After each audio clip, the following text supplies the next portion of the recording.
painted the perfect picture this season with the Chevy Indy engine, formerly called the Chevy Elmore, and a new chassis, the PC-17. Their power took control at Indianapolis by winning the 500-mile race after setting a new mark in qualifying.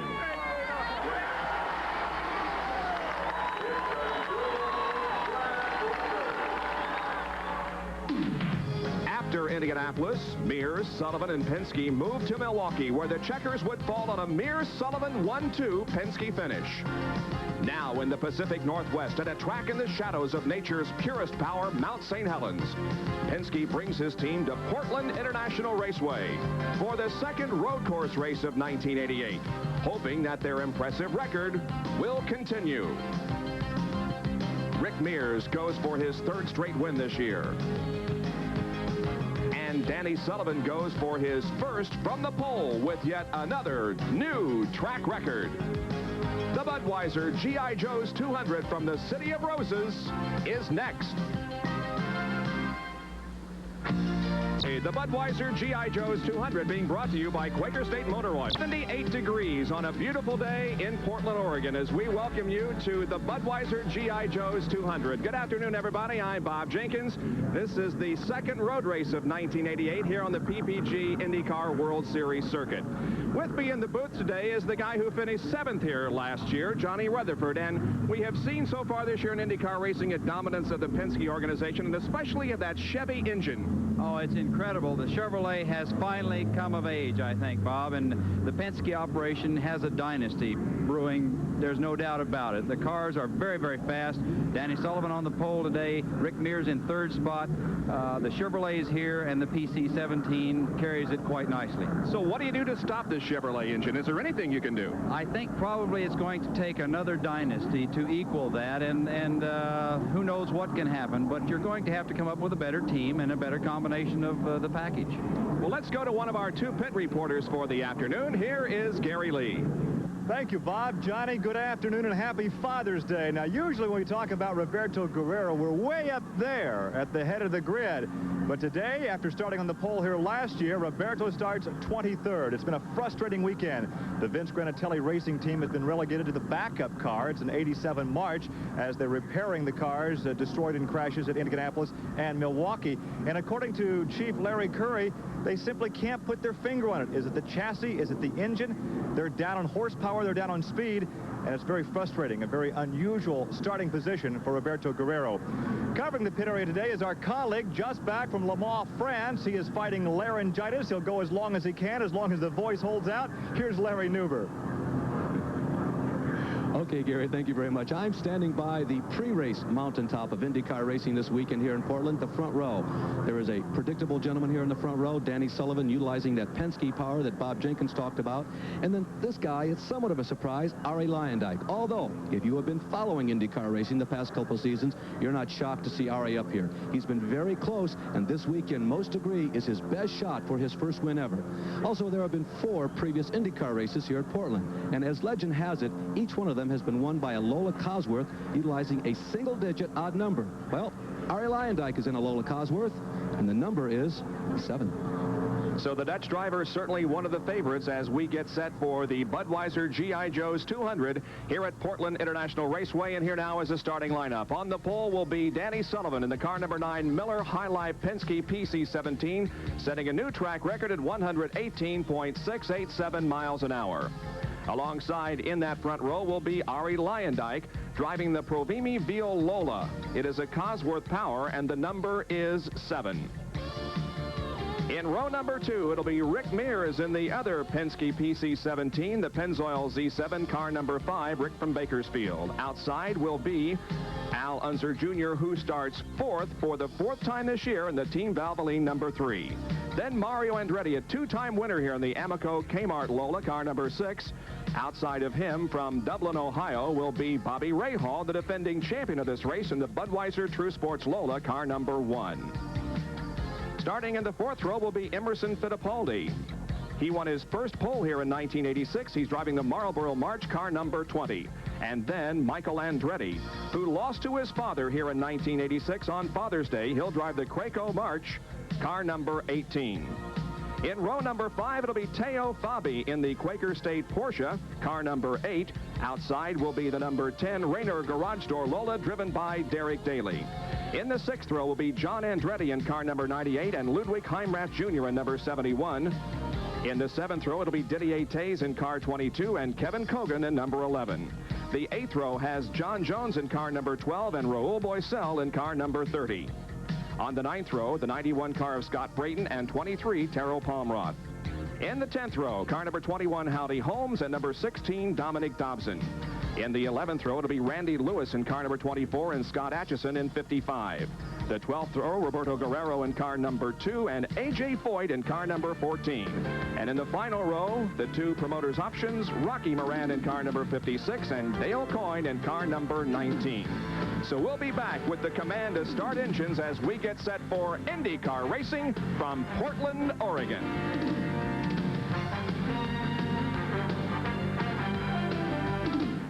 And from the City of Roses, Portland, Oregon, with the order we've been waiting for, Mayor Bud Clark. Gentlemen, start your engines! All right, back up to Lou Palmer. So listen to them fire. The engines for the first time now.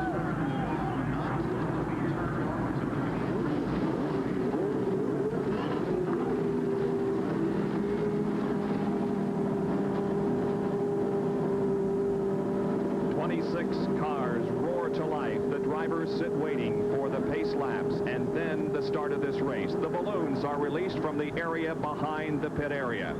And there is a record crowd on hand here this afternoon. 51,000 are inside Portland International Raceway. The drivers going for a lot of money in this event. The total purse is $600,000 and the winner's share will be about $68,160.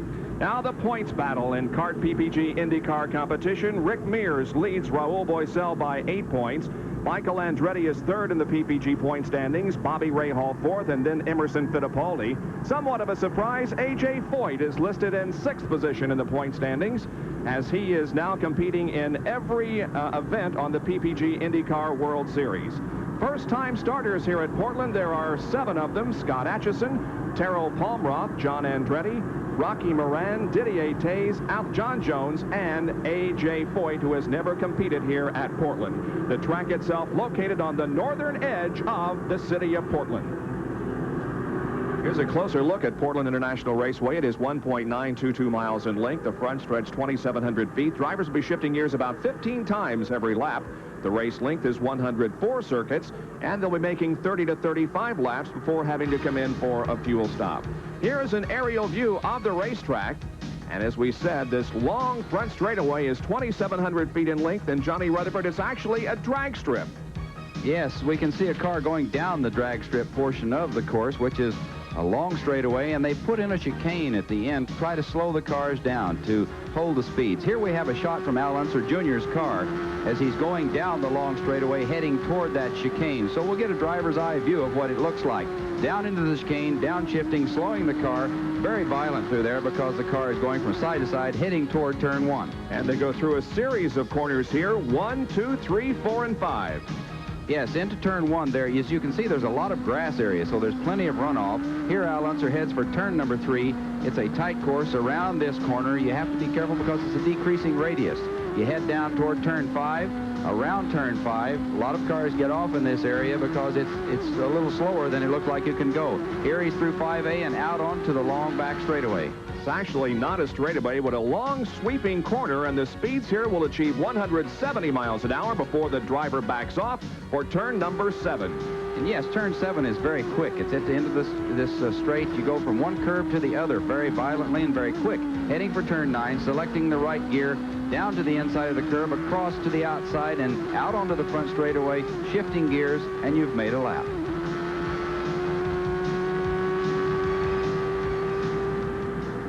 So there's a lap around Portland International Raceway as the field comes down the straightaway here to complete the first of their pace laps. The drivers making sure the cars are heated up and the tires are ready to go. We have been given some information about a stream of water that has come up through the asphalt between turns 6 and 7. Now, right now, the CART officials don't think that will be a problem, but they're going to keep a very close eye on it. Unless there's a lot of water, Johnny, I wouldn't guess that that would be a big problem. No, it would have to be a pretty good stream across the racetrack for it to be any problem. About, like I said, all it would do is maybe spec up your shield if you're running behind somebody when they ran through it, but it would burn off the tires very quickly. Teo Fabi begins this race in 9th position. The Porsche team has equaled their best start of 1988, and you would certainly think that this could be one of Teo Fabi's best chances to, if not win this race, certainly turn in a good performance.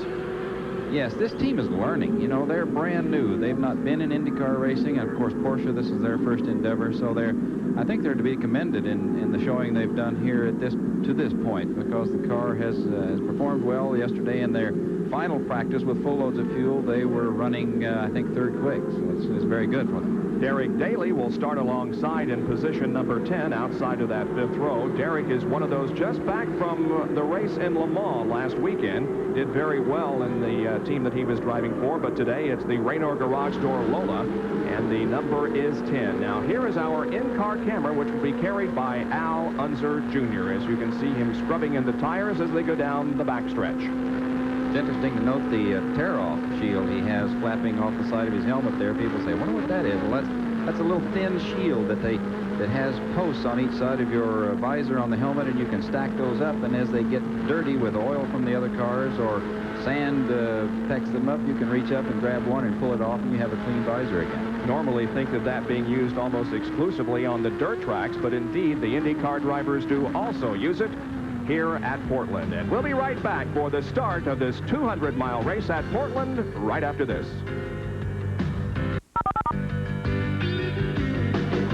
PN Speed World today at Portland International Raceway. I'm Bob Jenkins, along with Johnny Rutherford in the booth, covering the pit area for us, Gary Lee and Larry Nuber. Well, it would seem that perhaps Arie Luyendyk has the task this afternoon of being the giant killer.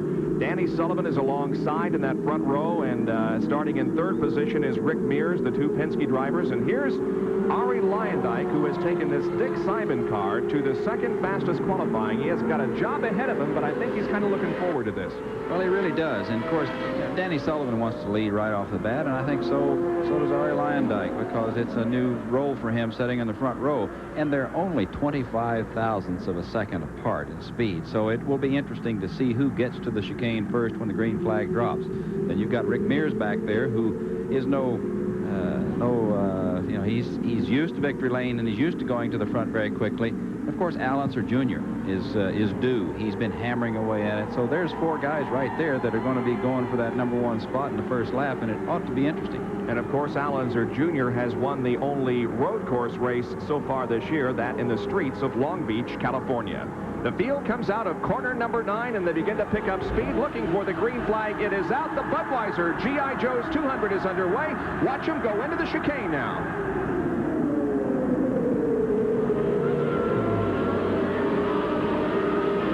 That is one of the most critical parts of the racetrack right there, because you're still bunched up. Now you're getting strung out, and Danny Sullivan has charged to the front. Looked like one of the cars got a little wide there going through the chicane. I believe was John Andretti. However, everybody got through the chicane okay, and all cars are running as they pass through corner number 4 now.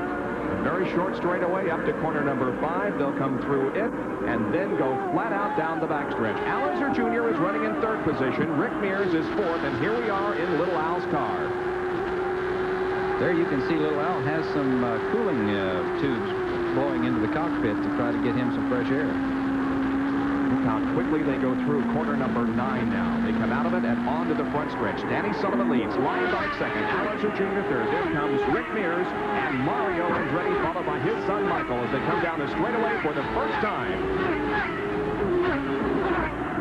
The tires are just now starting to feel like you can trust them through this next set of turns, through the chicane, and down through 1, 2, 3, and 4. You're going to see the cars getting a little quicker, and things will start changing. Danny Sullivan has about a 4 or 5 car length advantage on Arie Luyendyk, but is not pulling away from Arie by any means. As a matter of fact, looks like Luyendyk can perhaps close in on him as they go through the corners, but perhaps that Chevy Ilmore engine has just a little bit more horsepower as they go down the straightaway. But Luyendyk is in hot pursuit of Danny Sullivan. There again, you can see that the tires, getting the tires heated up is the key. You know, it's you've got to have those things working, and when you get comfortable with them, then you can start moving, and I think that's what Luyendyk is doing. He's getting confidence in the tires. Way back in the pack is A.J. Foyt, and we saw briefly there Raul Boesel cars, I believe, his car faltering for just a moment, and yes, there it is. Raul Boesel is going to stall here on the race course, and that may bring out a yellow because he is unable to get that race car off the track.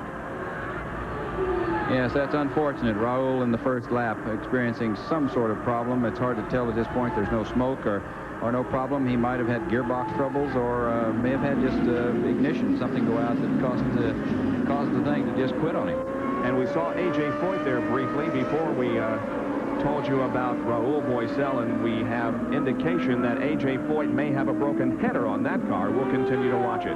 Single file formation, though, up through the turn number 5 onto the backstretch once again. We're watching Arie Luyendyk, who is running in second position to Danny Sullivan. And there you can see the advantage that Sullivan has on Luyendyk as they once again move through the east end of this racetrack. Sullivan is opening up just a little bit, and it's I think that's the long suit of the Chevrolet with that particular chassis, is that he can get very smooth and very deliberate, and it seems that that's the way it works in all the races we've watched it so far, is he can just sit there and pull right away. Let's go down to the pit area and Gary Lee, who has possibly an explanation on what has happened to Raul Boesel. Well, you're down here with Dennis Swan, the crew chief for Shearson Domino Pizza Racing. What's the problem on the racetrack? Well, we have some sort of engine problem. We're not really sure. It just shut off. So if we can get it back to the pits, we'll change some electronic parts and see if we can make it run. So now it's up to the safety crew to get him back. Well, they won't actually bring him back. If we can get it started again, then he can drive it back. So otherwise, the race is over. Right, unfortunately. So Raul Boesel may try to get that car started and back in the race, but if not, it's going to be all over. And you can see the tow truck there has arrived in front of the car, and it looks like he's going to have to be pulled back to the pit area. Now we're watching a battle here involving Bobby Rahal, Emerson Fittipaldi, that is Teo Fabi, and John Andretti. This is 7th, 8th, 9th, and 10th right here. Yes, they are all very close together, and utilizing the draft down the long straightaway. There's not much of a draft from these cars, but you do get a little. There you can see Emerson pull out and get past Rahal into the chicane, so obviously he utilized what there was to his effect, and he's pulled away. So Emerson Fittipaldi moves to 7th place now, and Bobby Rahal drops back to 8th. Bobby Rahal this year using the Judd engine. One of the things that they're proudest of as far as the Judd engine is concerned is the fact that it uses less fuel, and he doesn't perhaps maybe have to make as many pit stops, but doesn't have the power that he needs, Johnny. Well, that's true, and it's not quite as strong as some of the others, but the fuel mileage is a key, especially here. I've heard from several of the crew chiefs and some of the people that fuel mileage may be a problem here. It always has been in the past, but I thought probably with the new electronic systems and things that it might not be a problem, but they tell me that there still is a bit of a problem. So it could be interesting at the end to see who has managed it properly and who hasn't. Well, of course, it was a fuel problem that eliminated Michael Andretti here 2 years ago, allowing his father to win. You can see the kart safety vehicle on the front stretch now. Look at the Porsche hanging right in there behind Bobby Rahal. So the Porsche certainly showing well here in the first 5 laps of this 104-lap contest. We're seeing a variety of engines here in these 3 cars. Yes, there's 4 different types there. The Judd, the Porsche, Cosworth, and the Chevrolet. So they are going at it. Emerson Fittipaldi, of course, in the Chevrolet, leading this foursome through the corners. We go back into the Al Unser Jr. machine, and he is still running in 3rd position, negotiating corner number 9 once again. Al Unser Jr., the Valvoline race cam down the front stretch once again. Here's Larry Newber. Well, Bob, as we have seen, Al Unser Jr. is utilizing the race cam this week. In previous IndyCar races, it's been in Danny Sullivan's car. Danny Sullivan's crew tells me that race cam can rob as much as maybe 2/10, maybe 5/100 of a second from the performance of the car on a road course. It adds only 15 pounds, but those 15 pounds are so critical. Yes, it does slow the car down just a bit. So Sullivan and crew, they were happy in one respect to not have the camera this week, and they're speculating that had they had the camera, they might have lost the pole to R.A. Luyendyk, who's never had an IndyCar pole. Al Unser Jr. in the Valvoline race cam running in third position. The leader is Danny Sullivan. Second is Arie Luyendyk. Back with our live coverage from Portland in a moment.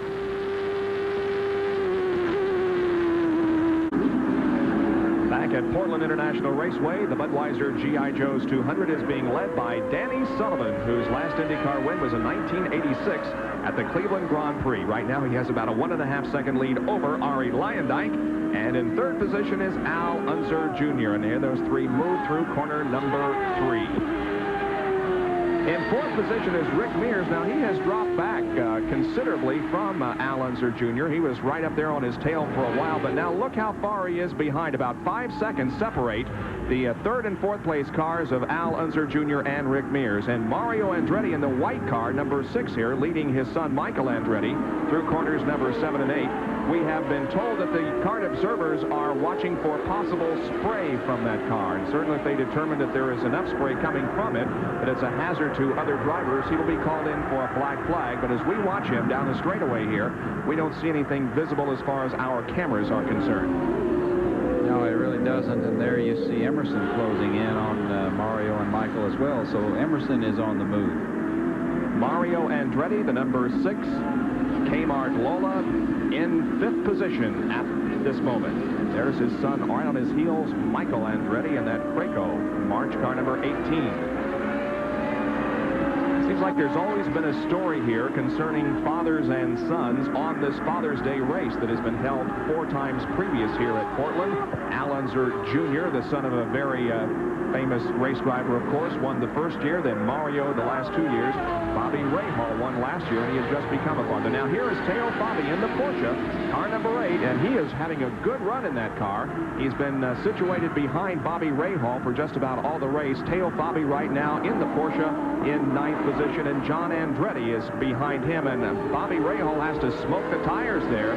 Going into that corner, got a little hard on the brakes as he passed the lap car of Dale Coyne. Yeah, he's not hard to tell where the brake bias is on that car. And here comes Teo now pulling out to pass, making a pass on Bobby Rahal into the chicane. So Teo Fabi moves to 8th. Bobby Rahal drops back to 9th position. Well, the Quaker State Porsche team has really come a long way. You've got to take your hats off to these guys. It was less than a year ago, of course, last year at Laguna Seca, that this car was debuted. And they failed to make the final race of the IndyCar season last year, but they have been moving and making steady progress since then. Let's get out of the pit area once again. Well, Bob, we talk about the starting grid and qualifying positions. However, a real barometer of what these drivers can do in the race itself is that late Saturday afternoon practice session following qualifications. The third fastest driver in that session yesterday was Teo Fabi. So we might expect some good things from the Porsche-powered March. And right now we have A.J. Foyt here in the pit area. And, of course, the speculation is that there is a header problem on that car. The crew is going to work. Now, the pit crew is a little bit different than it was in Milwaukee a couple of weeks ago. Johnny Rutherford was a member of A.J.'s pit crew there. Yes, I was the Gunga Din. I gave A.J. his drink of water and told him I would dump it in his lap and hit him in the head with a stick if he gave me any trouble. But there you can see they've got the engine cover off and obviously looking for some sort of a problem. They've got the engine shut down. They're pulling plug wires. So it could be just about anything. Well, let's get a further update from the pit area. Gary? Standing here with Jim Gilmore. Jim, earlier you said you thought it was something with the electrical system, and obviously they're working with the plug wires and the black box. I would still have to believe, with the way the engine sounded at the beginning of the race, it is an electrical problem. I can't say for sure, but they're working with it right now. That would be my belief. You started this race in 6th position in the points. Obviously, Lady Luck plays a major role in whatever you do on the racetrack, and this is not good luck this weekend. Well, I guess we have to look at it that way, but I guess to being in racing as long as we have been, there's never a negative as far as I'm concerned. A.J. looks to be taking it rather well in the cockpit. I have seen some very animated response from him in the past, but he's very cool right now. Well, I believe he feels in a race like this, there's so many things that could happen in this particular type of road race, that if it happens to us at the beginning, maybe it's better than as the race progresses. You were talking about Johnny Rutherford being on the crew a couple of weeks ago at Milwaukee. There is another famous racing name on the crew today. The Vet Man and the Air Jack Man is none other than Billy Vukovich III, who was Rookie of the Year at the Indy 500 just a few weeks ago. He is working today on the crew of A.J. Foyt. Well, A.J. has a couple of top 10 finishes in the 1988 season so far. He was 5th at Milwaukee, 4th in the opener at Phoenix, and finished 11th at Long Beach. Not a very good day for him at the Indianapolis 500. And there is Billy Vukovich, who is standing by in that A.J. Foyt pit.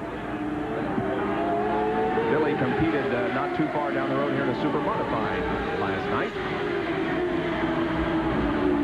Meanwhile, back out on the racetrack, it is still Danny Sullivan who is leading this race. He now has about a 2.5 second advantage over Arie Luyendyk. There is Arie moving through turn number 3 and 4. Luyendyk in second position. Al Unser Jr. continues to run in third, and Rick Mears is in 4th position, as now the leaders catch up with some of the slower traffic. It'll be interesting to see if Sullivan is hampered by this traffic at all and held up.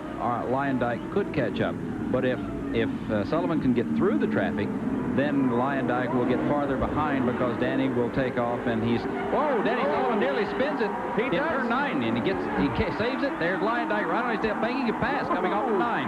Wow, how about that? Unbelievable. He was trying to move by the slower car of Rocky Moran, and Sullivan lost it, sliding sideways, got into the grass, and that was all that Arie Luyendyk needed to pass. And here comes Al Unser Jr. to move to second. Boy, now that's a change for you. How about that for quick? So Al Unser Jr. moves to second, and the leader of this race is Arie Luyendyk. He becomes our second leader of the race. And here is a replay of what happened over there in corner number 9. Johnny? Well, here we can see him come in very fast behind Rocky Moran, and he tucks to the inside, and there he gets up, gets on the brakes. The car slides. I think he just flat came around, got a little bit sideways. Everything was into the grass, coming back out. It's a wonder he wasn't collected by Luyendyk there. And, of course, little Al is back there running his straight line, and now we're back in the camera car with Al. Well, don't count Danny Sullivan out, though, because he has spun and won before. His Indianapolis 500 victory, of course, came after he spun between turns 1 and 2. So Danny Sullivan, although he drops back to 3rd position, is by no means out of the contest.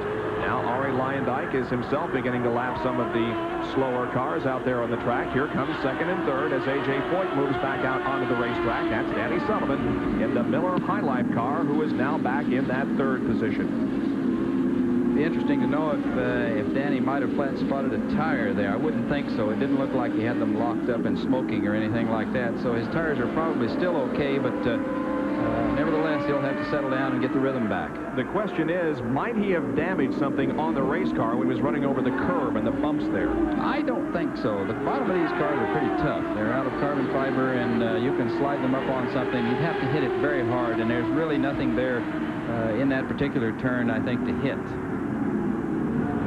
So they both pass one of the back markers coming through corner number 9 now.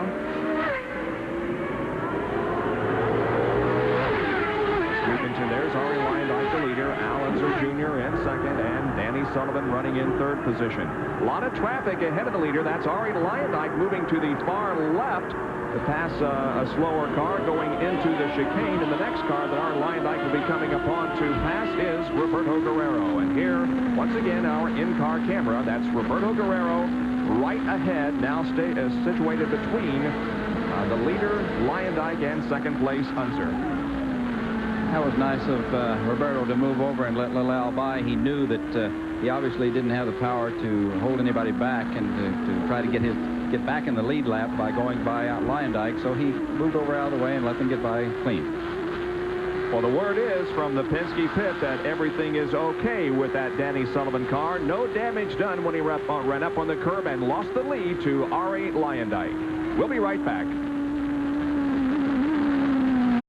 The number 55 car of Scott Atchison, sponsored by Otter Pops, has come into the pit area. The cart observers were observing him for a possible oil leak, and that's what the crew is checking right now. Scott Atchison, one of those competing here for the very first time. Here come those up front, moving through the chicane. That's Al Unser Jr., who is running in 2nd position, with Danny Sullivan behind him in 3rd spot. Al Unser has moved through the slower traffic nicely as he heads for turn number 2. But you can see that Danny Sullivan still has a couple of cars to pass. Dominic Dobson there is in the 16 car, and he gets by Ludwig Heimrath Jr., so now only one car between 2nd and 3rd place. As as Danny Sullivan tries to get back up front after spinning, or at least partially spinning, in corner number 9. There is Rick Mears in the yellow car, who is running in 4th position, and then 5th and 6th and 7th, for that matter, Mario Andretti in the white number 6, Michael Andretti in the blue and yellow number 18, and behind them the red and white car driven by Emerson Fittipaldi, 5th, 6th, and 7th. It looks like they're pretty evenly matched, although Emerson did pull up and catch the two. They've kind of stalemated, so it's a matter of waiting until something happens to one or the other, and they have an opportunity to take advantage of a weakness and get by. Of course, Mario Andretti and Emerson Fittipaldi in the Chevys, and Michael Andretti in the Cosworth. So although the Chevy has won each race that we have had so far this year in PPG IndyCar competition, I don't think it's time to erase and forget about the Cosworth, at least at this point. No, I don't think so by any means. Cosworth has been an old reliable. It's like the Offenhauser, you know, long live the king, so to speak. It's there.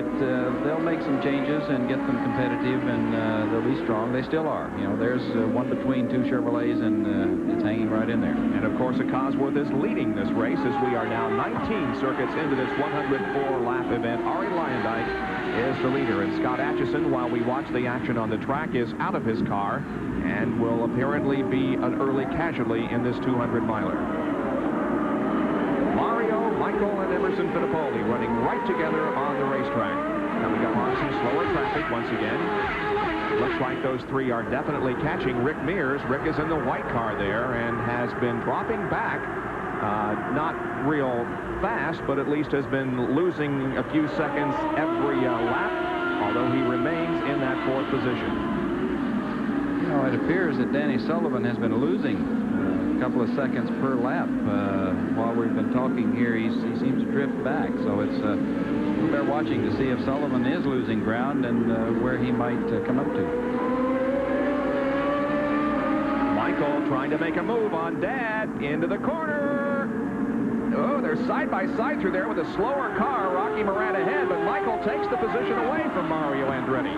Michael moves to 5th, putting his father back to 6th position. Not a very father and son-like gesture there. Well, you remember a couple of years ago, he gave the race to, ran out of fuel, and Mario won it by inches. So there's a payback. And now Michael will try to go around the car of Roberto Guerrero. Let's see if he makes a move here on the straightaway. Now he begins to pull out as they head for the chicane. Let's see if Michael is able to pass Roberto. Indeed, he does.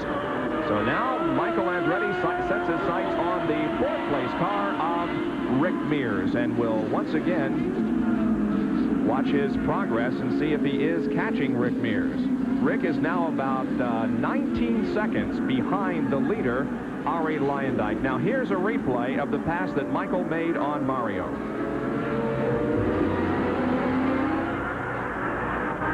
Here we see them heading for turn number 5, and Michael really takes advantage. And of course, Mario was held up behind the slower car, but he moved right in. That was a slick move. He just slipped right in there, slid out in front of his father, and took over that position. So Michael Andretti once again is now in that 5th position, and Mario is back to 6th. We now see Emerson Fittipaldi working the slower traffic. Roberto Guerrero there in the red car. Down the straightaway once again. There you can see they stay in the line, and then Emo pulls out as he gets down to the end to try to get that position. Slips right in between them, moves up behind Roberto. So he's on the move. His car's working well. Now remember, Guerrero is not on the lead lap. He has been lapped already, so he is not a factor. Michael Andretti from Nazareth, Pennsylvania, comes to Portland International Raceway, and we ask him about his fondest memory here at this track. Leading almost every lap of the 86 race until the very last one. And it was, I don't know if it was a fond memory, really, but in the end, when you look at it, it was really someday. You know, being Father's Day and losing the race in the last lap, it was just, to my father, it was definitely something that I'll never forget. Well, that was a couple of years ago, and Michael Andretti is now trying to get back to the lead position, but he is about 21 seconds behind the leader, who is Arie Luyendyk, right there in the Provimi Veal car. Dick Simon is the owner of this car. As a matter of fact, he has entered several for this race. Let's go to the pit area. Gary? Well, indeed, Dick Simon has 3 cars in the race. And, Dick, you confided in me before the race. You said, I am more nervous now as a car owner watching this race than I would be if I were driving. Yes, Gary, it's a new experience. You know, we sat on the front row one other time with Raul Boesel, and here we are again, but much stronger this time, and in an honest, real, possible 100% chance to win, and I'm just scared silly. You know, in the cockpit, you have a chance to do something about the outcome. But as the owner here, standing on a stack of Goodyear tires, there's not a whole lot you can do. Well, I can stand on the tires and shake, because that's what's happening right now. It's exciting, and my heart's in it with Arie, and I feel like I am driving the car in a way, Gary, because he relates to me so well. Well, Bob and Johnny, nobody is better for the sponsors than Dick Simon. Before we went on the air, he said, wait a minute. He called to Dick Miller, the PR man, and said, give me your hat. So he had the proper hat on when we go on the air. Thanks, Dick. Have a good ride. Thank you, Gary. Appreciate it. And once again, following up on this Father's Day theme, should Arie Luyendyk win this race, they will again continue this tradition because he and his wife just had a new baby. Yes, they did. In fact, it's Maida, who a little girl, and Mika is doing fine, so we congratulate them. Here's the battle for second position. Al Unser Jr. leading Danny Sullivan, but Sullivan, it appears, is closing in quickly. Sullivan led the first few laps of this race before losing control in corner number 9, getting the car sideways, got it back on the track, however, and lost the first 2 positions, and he's had difficulty moving up from there. But he's following Al Unser Jr. right now, as they are about 6 seconds behind the leader, Arie Luyendyk. It's going to be interesting to see if Al Unser Jr. is dropping back or Sullivan is gaining, and I would think it's probably the latter, because Danny is calculatedly moving himself up into position, and down this long straightaway he might make a try at turn 7. You're watching live coverage of the Budweiser G.I. Joe's 200 from Portland International Raceway. At the moment, the leader is Arie Luyendyk. We'll be right back. The Valvoline race cam with some exciting shots as Al Unser Jr. goes down the backstretch, now into turn 7 and 8, headed for turn number 9. And look, right on his tail is Danny Sullivan. These cars appear to be equally matched. Sullivan can pull right up on the rear wing of that car, but he has not been able to get around so far. Now, this will be the test, but he's got too much distance there. He cannot get up. He's got to be right up tight to be able to get that slingshot effect and take advantage and try to drive into the corner. Through the tight bits, he catches up. You can see him closing in there, going into turn 1, and through this twisty part of the racetrack, he's able to close in, but little Al gets off of the turns very well. Al Unser Jr. in a fine run to this point with 28 laps completed. The leader continues to be Arie Luyendyk. Sullivan trying again in corner number 5, but unable to make the pass. So let's go to Larry Nuber, who can perhaps set up the first series of pit stops that are about to happen. Well, Bob and Johnny, all things being equal, expect everyone to come in on laps 33 and 34. Now, it depends on that fuel light flashing on the dashboard, and Johnny, you can talk more about that, but that's how long the crews expect to go. And the importance of the pit stops here, unlike Le Mans, where I was a week ago, there were 23 opportunities to check your fuel mileage.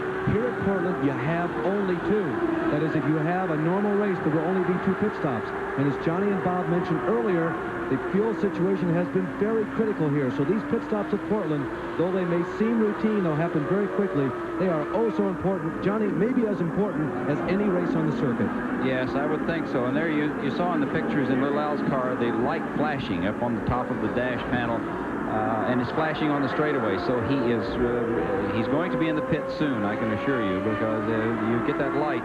Normally takes a while. There's Sullivan making a move on the inside. Oh, I thought he was going to do it, but he still cannot get past Al Unser Jr. But Danny Sullivan is driving that car as hard as it can be driven. Well, he really is. He's squirrely, in fact, getting in, braking so hard at the last minute. Let's go to the other end of the pit area and Gary Lee. Well, gentlemen, one observation. Keep in mind, as these cars come in on the same lap, we expect Al Unser Jr. and Arie Luyendyk on lap 33. But the Unser team, the Team Valvoline car, only has 1 entry, so they can have all their crew working on 1 car. Keep in mind that Dick Simon has 3 entries, so his crew is servicing 3 cars. cars. Ari Luyendyk is only one of the 3-car stable, so we'll see just which crew has the best car and driver and crew combination. We believe one of the first to make a pit stop is going to be Rick Mears, who is shown in 4th position. Here he is right now, and Larry Nuber standing by for the Rick Mears pit stop. Roger Penske leaning out over the wall. The signboard is out showing Rick Mears where to come to stop. He hits it right on the mark. Crew chief Peter Parrott on the left front. Rick Mears, the man who was the fastest qualifier on the first day of qualifying, only to be disqualified because the rear wing was set back too far. There are some figures being pointed to the undercarriage. 4 tires are changed, and Rick Mears is away in 14.7 seconds. So a very rapid fire and a very routine pit stop for Mr. Mears, the winner of this year's Indianapolis 500. Back out on the racetrack, Rick Mears in competition once again. Derek Daly has also made a pit stop. Derek is shown in 15th position at the moment, and while we're talking about guys who are running back in that general area, Bobby Rahal, who was running in the top 5, has dropped all the way back to 10th position. We'll continue to watch that situation. So we completed 31 laps now, and we do expect some more pit stops here in the next couple of laps, and we understand that Danny Sullivan will be coming in this time around. The leader is Ari Luyendyk in the number 7 Provimi Veal car. Ari is having a good ride. The car is working real solid for him. He's not having to press that hard, it doesn't look like. So the car is just flat working, and the engine's performing well for him. Luyendyk moving through the 7th and 8th turns. Turn number 9, if he's coming into the pits, he'll make an indication, and he did not. He chooses to stay out there. Meanwhile, we go back and look at Al Unser Jr. and Danny Sullivan. We think Sullivan is coming in this time. He drops low on the racetrack, and indeed he does. Larry Nuber is right there again in the Penske pit. Well, Chuck Sprague told me just before he bolted the wall to set up for this Danny Sullivan pit stop. You see Danny coming to a stop right in the mark. That Danny was saying the car was a little loose. They're taking a little bit of extra time to check this car over because, as you saw on the air, Danny had a spin, kept it going. Now, Chuck Sprague, the crew chief of this car, is on the left front. A little squirt of water to make sure that the fire doesn't erupt as they pulled away. Danny Sullivan does a 13.5-second pit stop, and that was with a little bit of extra attention. But boy, you'd never know it that they were looking this car over carefully because Danny was saying, hey, it's a little loose. So about a second faster on the Sullivan pit stop than the Rick Mears stop. And now we watch Ari Luyendyk once again come through the east end of the racetrack. Will he be making a pit stop this time? Coming out of corner number 9, the car is indeed slowing down, and here comes Ari Luyendyk in for his first scheduled pit stop of the afternoon, and Gary Lee is there to report this stop. The Provimi Veal team will go to work. 6 guys over the wall. It will be a 4-tire change. However, Dick Simon says the car is handling like a dream, so they want some quick, efficient work in the pit and send him back out. Right now, all 4 tires being changed, 40 gallons of fuel being applied, a drink of water, and the crew is back away. The car is off to Jackson. Ari is underway.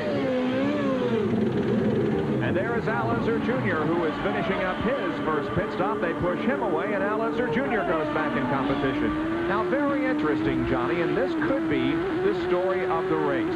You notice that Ari Luyendyk's pit stop was over 17 seconds, whereas Rick Mears and Danny Sullivan made pit stops in 13 and 14 seconds. And 3 seconds is a lot. It really is. It's a lot to give up.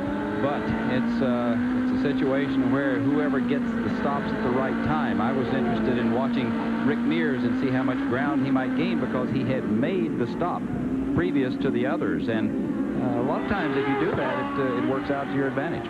So the leader at the moment is Michael Andretti, who has not yet come in for a pit stop, and he will be having to very soon. Michael Andretti leading this 200-mile race. The Porsche is in and out for quick pit stops, and Teo Fabi goes back out in competition. And another car following him out of the pits also, as several are now making and completing pit stops. And here now is Michael Andretti for a stop. Larry Nuber. Michael Andretti, who along with Raul Boesel has completed the most laps on the IndyCar trail in 1988, comes in for his pit stop. This is one of the pride and joys of the Cosworth clan. He and Ari Luyendyk, all during the month of May at Indianapolis and here in June in Milwaukee and at Portland, have been the fastest of the Cosworth set. And Michael Andretti is in and out with a 4-tire change and a brand new load of fuel. Emerson Fittipaldi is the next front runner to exit from the pit area. He too executes a pit stop with no altercations or problems. All right, so Immo moves back out in competition, and here is the way they're running as we have them. Arie Luyendyk reassumes the lead. Danny Sullivan was now shown in second position. Mario Andretti is third. Al Unser Jr. is fourth, and Michael Andretti goes into fifth position. And we believe that Rick Mears is now in sixth spot. But look at Danny Sullivan still driving the wheels off that car, and he is right behind the leader, Arie Luyendyk. Well, now there is a race developing. There are several cars that were in the pits, made very good pit stops. You know, there's about 6 or 7 cars here that could inherit the lead or take the lead. There you see Luyendyk making a move on Kevin Kogan and Danny Sullivan in hot pursuit. We actually have the first 4 cars that are very close out there on the racetrack. The leader, Arie Luyendyk, and there is one car separating Luyendyk from second place, Danny Sullivan. That would be Kevin Kogan. Kogan there in that red and white car. There is Sullivan, though, in second position. And right behind him is third place, Mario Andretti, and behind Mario is Al Unser Jr. So there's Mario in the number 6 car. And we understand that he has not made a pit stop at this point. Will be coming in soon to put some front wing in the car. That may be telling us something, that he's getting the mileage, and it could be at the end he'll be in the right spot when if anybody has some fuel. There's coming in. Mario's brakes into the pit, so he's in. Larry Nuber will call this pit stop of Mario Andretti. Team manager Tyler Alexander and crew chief Colin Duff will go to work on Mario Andretti. Look for that slight adjustment that we were anticipating on the front wings. No move to it yet. A 4-tire change, as everyone, of course, has executed here. There'll be 4 tires changed on each of the 2 scheduled pit stops. There is the wing adjustment we were talking about. They lean over the front of the cockpit. A full load of fuel. Then Mario Andretti is away in 17.8 seconds. So not one of the quicker pit stops, but a long ways from one of the slower. I'm very impressed with your voice, Larry. It has improved greatly since last night when it was non-existent. Dale Coyne has come in for a stop, and this may be something other than a routine pit stop as Coyne continues to campaign that stock block engine. Ludwig Heimrath Jr., by the way, during his pit stop, committed a violation and has been black flagged by the kart officials. Arie Luyendyk is leading the Budweiser G.I. Joes to Danny Sullivan second.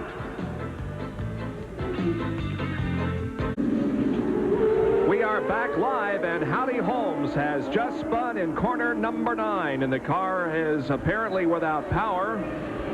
This, of course, is the car that Johnny Rutherford, or the team that Johnny Rutherford was involved in last year, and Howdy's car is stopped on the grass. Michael Andretti has come in, and this has to be something other than a routine pit stop. Perhaps he made contact with Howdy Holmes as he spun there in turn 9. I believe that was turn 1 that Howdy was off in the grass. Okay. Yes, turn 1, and Michael, they're not really working very fast, so if they're looking the car over, got some sort of problem there. Well, let's see what happened. Michael and Howdy running side by side, and that's what happened. Yep, that was turn 9. I'm sorry, my mistake. So Michael Andretti has come in for a stop, and they're working on the front end of that race car. He could have received some damage from that altercation. Meanwhile, it is Arie Luyendyk being pursued by Danny Sullivan on the racetrack. They're working at the front end, possibly a little bit of contact there on the left front of the race car. Yes, it looked like they touched, and it could have bent the suspension somewhat and made the car go off in the handling department, and it's very critical at a place like this. So it's a shame for Michael Andretti. He'll have to do a lot of tall driving to do any catching up today. They continue to work on the car, and Michael Andretti sits helplessly in the pit area, and Larry Nuber is there. Johnny and Bob, they're a little concerned they can't find all the problems. The biggest problem they have found is the track rod, Johnny, on the left front side of the car. There's also concern over the brake ducts. Obviously, they were moved around a bit in the altercation, and they're checking the suspension. As you know, the adjustments are so critical that many of them almost cannot be seen by the human eye. So in a situation like this, you try to work as quickly as you can and come as close as you possibly can. Something you did with equipment and micrometers yesterday. You try to do it by feel today. Yes, and that's where the driver comes into play. You have to take up the slack. The car will not be handling quite the same. Here's the replay. We'll see them coming down, and Howdy comes off of the line. Michael pulls up inside, and then Howdy pulls back down. Bang, they come together. That was the left front damage. Howdy goes all the way around, backs off in the grass. Very similar incident to what Danny Sullivan experienced as he tried to pass a slower car and did a half spin and lost a couple of positions. We have a full course yellow on the racetrack. The track is going full yellow on lap number 40. So this will bunch the field. It'll bring out the pace car, and everybody who had an advantage over somebody else, that advantage will be erased now as the field will bunch up. There's the leader, Arie Luyendyk, who has gone through the chicane, and there is Nick Finoro, who is displaying the yellow flags from the starter stand, indicating that the entire course is yellow. There we see John Andretti moving to the inside. The number 21 car of Howdy Holmes is in an unsafe position, according to the cart officials, and that's the reason that we are going the all-course yellow. Taking advantage of this yellow, Rick Mears comes in for another stop. Looks like they'll not change tires on the car, but they will refuel it, and Rick Mears goes back out in competition. That will put him in a position to run a little bit longer and gain some spots, and then hopefully he will be able to, on the next round of pit stops, the last one, he'll be able to be in the position to hold first place if he gets it when everyone else stops. So it becomes a game now. Everyone is starting their calculations and strategies, and it'll all unfold, and we'll see who winds up with it at the end. 41 laps completed in the Budweiser G.I. Joe's 200 from Portland International Raceway. We're glad you could be with us on this beautiful Sunday afternoon in the Pacific Northwest. ESPN Speed World live today at Portland International Raceway for IndyCar racing on Father's Day, and we wish everyone in the United States and Canada happy Father's Day. Well, the situation is a full course yellow to get Howdy Holmes' spun car off the racetrack. 42 laps have been completed. The leader is Arie Luyendyk. Second is Danny Sullivan. Third is Al Unser Jr. Now, after taking the yellow, John Andretti passed the leader, Arie Luyendyk, as they went into corner number 1, and you can see it happen right here. Yeah, it's a hard one to figure. I don't know why, unless he did move back. Now, we can't see at this point whether he has in fact moved back or if he might have made a pit stop. But still, that was a no-no. Gary Lee has a comment from the pit area. Simon, of course, wants all the fans to know what's going on, so as soon as Arie called in on the radio, Dick ran over to me and said, Arie says, and he reported that the two cars went by. I said, Dick, how is the car handling now? You'll recall before the pit stop, Arie said the car was handling like a dream. They changed all 4 tires. Now the car is loose, but they will not stop under this full course yellow to change tires. They'll go with the current setup. So maybe, JR, you could explain exactly how the car can go from being a dream to being loose with new tires. It can do it instantly. With no explanation. With no explanation, no reasons why. And it's a very hard thing to say. It could be that the tires, the staggers changed or went off or changed, were not quite the same. It may take a while for the tires to normalize, and for him, they'll have to start juggling.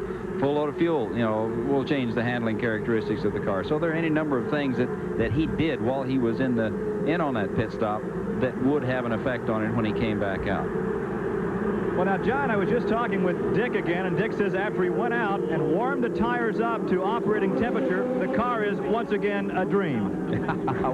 well, you see, there you go, from feast to famine in one banquet there. So he's back on the trail, and here we have a shot from Little Al's car, and you can see on the side he has a strap that's used to hold his head up. This track is primarily right-handers, and so he's got the neck strap to hold his head up a little bit as later in the race comes about. So under a full course yellow with Mount St. Helens in the background, we will be right back to Portland. Back live at Portland International Raceway on this Sunday afternoon, a beautiful day in the Pacific Northwest. Speed World today for the Budweiser G.I. Joe's 200. Stop number 5 on the PPG IndyCar Trail for 1988. We're under a full course yellow to get Howdy Holmes' stalled car off the racetrack. However, we will be going yellow this time around. Now, for those of you who did not hear the results of the Detroit Grand Prix Formula One race earlier today, no surprise, the McLarens finished first and second, with Ayrton Senna winning and Alain Prost finishing second. The Benetton of Terry Boutsen was third. Andrea de Cesaris was fourth, Jonathan Palmer fifth, and Pierluigi Martini sixth in the Detroit Grand Prix earlier today. Raul Boesel has abandoned his car and is certainly out of the looks race. that way. Yeah. He's kind of parked down there. Maybe he stopped at the hot dog stand. That's near the entrance to pit road. Actually, no, it's Down it's just near the They've chicane. moved it out into a safe position, so it is back out of the way. But obviously, he's got a serious problem. There you can see the cars weaving, getting scrubbing pickup. You do this to scrub the pickup off of the tires because there's little flecks of rubber and stones and things out there, and the tires are hot. When you slow down, you start picking up these pieces, and it makes it very slippery. Well, there's Rolf Alstead, and he is one of the legends in IndyCar racing. Has been around for many years as a car owner. Rolf Alstead watching the action here at Portland as we go back to green on lap number 45. Here comes Lyondike, followed by Sullivan. That's Al Unser Jr., then Bobby Rahal, Kogan, and the others. Emerson Fittipaldi is actually in fourth position. Those other cars that we named off for you as they pass through are not on the lead lap. So it is Lyondike, Sullivan, Al Jr., Emerson Fittipaldi, Mario Andretti, Rick Mears, Teo Fabi, John Andretti, and then Bobby Rahal, who's a lap down. This shot always interests me to watch the driver and to see the movements, and you can see how physical it is, how much the car bounces and your head jiggles around. That's a good shot. And to think that you have to go through 104 laps of that, shifting about 15 times every lap, not only concentrating on shifting, but accelerating the other cars around you. IndyCar racing isn't easy, is it? No, but it's fun. I love it. Golly, I wish I was out there. There is Emerson Fittipaldi in fourth position. Right behind him is another one of those making their first-time appearance on the Portland IndyCar. Oh, and Derek Daly has come together with Randy Lewis, and the front wing flies off of Derek Daly's car. It looked like there was a little fish shaking there, so obviously it's another car out. Dominic Dobson. Dominic Dobson pulls off. You can see what I'm talking about. See the rock stuck to the hot tires, so running slow out there. You've got to squeeze this off, but his car is smoking. Obviously, the engine is expired. He's out. Uh-oh, there's a few words there, it looks like. Some hot tempers flaring, but no one is hurt. And I believe we're going to a full course yellow again. Indeed we are. So the second full course yellow here in just the last few minutes. Derek Daly is not a happy person. No, he's very upset over that situation. And, you know, on a restart like this, you've got to be very cautious, and you have to watch out. Sometimes things just happen, but at other times guys, you know, make mistakes, and they act like there's no one else out there, and it's a shame that two of the cars are out of the race because of an altercation like that. There is Randy Lewis, who is climbing out of his car. So drivers are okay, but the tempers are flaring down in the east end of the racetrack. Dominic Dobson, just after that happened, blew an engine here on the main straightaway, and that's the reason why he pulled off the course. So a lot happening here on lap number 47, but for the second time in this race, we are under a full course yellow at Portland International. The pace car leads the field through the chicane. We are under a full course yellow for the second time. Arie Luyendyk, Danny Sullivan, and Al Unser Jr. right behind the pace car. They are running first, second, and third. Now, we are under this full course yellow because of this. And once again, it was in turn number 9. It's very hard to tell there by the angle. You can see that Daly was off, and he's shaking his fist violently at Randy Lewis there. So obviously, he felt as though Lewis punted him off. Here's another angle. There you can see Daly sliding off, and this is the infamous turn 9 where it happened, where Sullivan got sideways a while ago. So traffic gets a little thick down there, and there's not a lot of room to negotiate. So I'm sure they came together and got off the course. There we see Daly back in his car. Well, it may not be over for Derek, as he has gotten back in the race car and at least driving it to the pit area. Derek Daly in the Raynor Motorsports machine. headed back for pit road and trying to get the car fired up. Dominic Dobson, by the way, also, we indicated to you, came down the front stretch here just after that little incident, and we said it was a blown motor. It actually was a blown turbocharger, but nevertheless, Dominic Dobson has also retired from competition. We saw Daly turning his car around at the head of the drag strip up in front of the tire, the scoring tower. There he is back on the course, coming down, obviously heading into his pit to have a check. Well, he did lose that left front wing, but that can be quickly replaced, and Derek Daly will undoubtedly be able to, or will he? Well, he's unstrapping. Maybe he's unstrapping just to get strapped in again. Well, it may well be. He pulled his helmet off as well, so they're doing a routine pit stop, putting fresh rubber on, and he's evidently trying to get back in the car. He just went down to get the car fired up, bring it back to his pit, so I'm sure he'll be back in the field here in moments. Gary Lee is right there with a further report. Well, usually a crew member is helping the driver strap in, but all the crew members are tied up right now, changing the front wings, changing tires, refueling the car. So Derek has been trying to strap himself in. The problem was he was sitting on something, perhaps his balaclava. Yeah, he was sitting on the balaclava. He had to climb out, have a crew member reach in and dig it out of the cockpit. Now it's back on. The helmet is going on now as the crew replaces the front wing. The car has been topped off with fuel. Now they lose the power. They had it running. Now it's died. So they have to restart the Lola as they're trying to strap Derek back in the race car.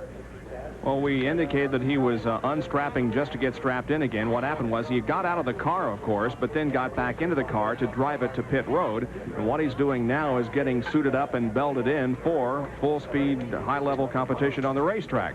As Gary told you, they've lost power in the car at the moment, trying to get it refired and back out there. Derek Daly from Noblesville, Indiana, involved in the skirmish down in corner number 9 with Randy Lewis. Well, one thing we have not seen a whole lot of, in fact, hardly any in IndyCar competition this year, is the loss of a wheel. And, of course, there were some incidents involving that last year, but they've done something over the winter to prevent that. Here is a quick fact.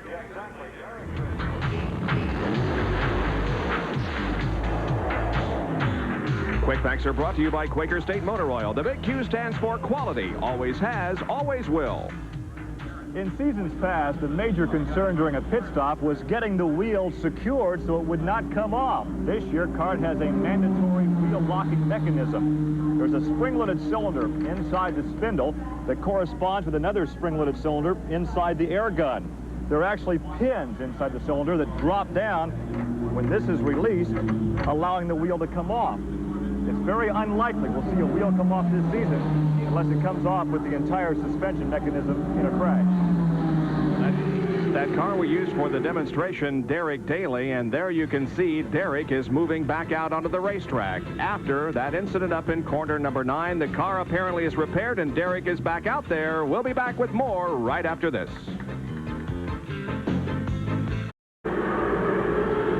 Field once again very slowly through the chicane at Portland International as we are under caution once again. Now that yellow car there bringing up the rear is Rick Mears, and he has just made a pit stop. And Al Unser Jr. has the arms raised in an effort to cool himself off just a little bit as we remain under caution. Our Valvoline in-car camera providing the pictures. Al is third behind Danny Sullivan and Arie Luyendyk. Could this cause a problem with overheating, these cars running for so long under caution? No. In fact, it will allow them to cool down a little bit. You know, when you're out there with the throttle down, the friction is generating a lot of heat with the turbocharger at full blow. So when you slow down, they have a tendency to cool off unless you've got a problem. And this will be good in some cases.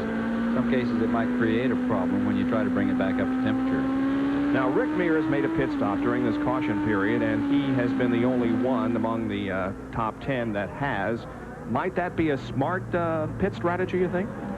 Well, it could. The only thing it does is it moves you back in the queue, and that's exasperating when you've worked your way up and passed a lot of people, and you have to make a late pit stop like that. Bang! You go from your good spot in the queue in the lineup on the yellow to the back of the pack. And the green is about to come out. Look at Danny Sullivan get the jump on Arie Luyendyk. Luyendyk drops to the inside. The car just did not come up to speed. It's a drag race between Sullivan and Luyendyk and Al Unser Jr. Who's going to get through the chicane here? Oh, Luyendyk maintains. As a matter of fact, Sullivan dropped back to third. Just some great action there on the restart. Now, that says a lot for the engines in Luyendyk's car. I'll tell you, I have raced against Dick Simon's cars for a number of years, and his engines always scream. They run extremely well. So there is proof that he was able to outdrag them off of turn 9, get down the front straightaway and into the chicane. So he's cooking. It's going to be his day if he doesn't have a problem. Boy, it sure is. Arie Luyendyk is just holding his breath. We're not quite halfway through this race, but certainly Arie Luyendyk has been a very positive and great force in this race to this point. Now, here it is again. The green flag comes out, and it's 3 abreast to the chicane. Yes, and here we see them all charging down in there. Luyendyk has the line, really, the best spot. Little Al had to get out of it. Sullivan was on the outside, had no recourse, so it was a matter of picking your spot, getting through that chicane, and then seeing what happens.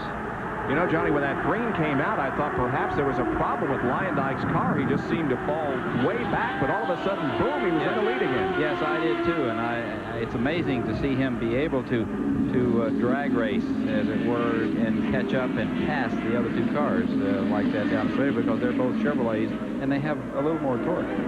So Danny Sullivan now is trying to get back up into second position, but Al Unser Jr. has that spot at the moment. Sullivan and Al Unser Jr. battling it out here for that second spot. And of course, we remember a couple of years ago when Danny Sullivan was involved in a battle in this particular area of the racetrack with Michael Andretti, and things didn't turn out too well for Danny as he got into the fence and ended his race.